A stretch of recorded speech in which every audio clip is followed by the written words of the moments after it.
Creating and configuring dashboards in FCCS and EPBCS. Step 1. Select Forms within Navigator. Now select a dashboard. Drill down on your library folder and select the dashboard account you would like to configure. Each dashboard account contains its own subset of dashboards. Select the exact dashboard visualization you would like to configure and click on the pencil or edit icon. Configuring a dashboard. There are 4 main tabs to configure when creating your dashboard. Properties assign your form to a cube that designates a name. It is important to assign the correct cube to your form as it will dictate the data that will display in your form. The Layout tab. The Layout tab allows us to configure the point of view of our form, as well as the option to add dynamic and selectable dimensions that alter the displayed data.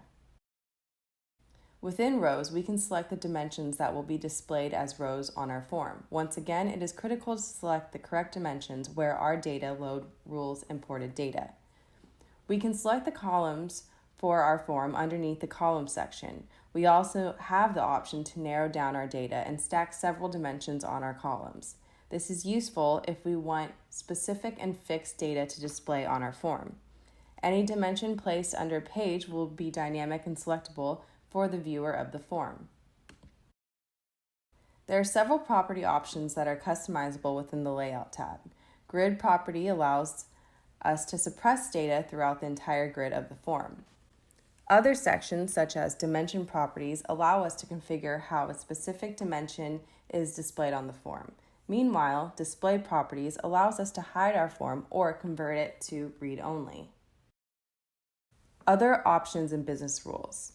Within other options, we are given the ability to select dynamic variables that alter the point of view of our form. We can also change the numeric values of our form. Business rules allows us to execute functions within our form in order to display accurate data.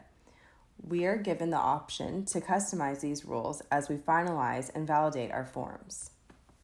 And don't forget to join us for our open mic series. Every Wednesday and Friday from 8 a.m. to 6 p.m. Central Time, we answer your questions on cloud computing.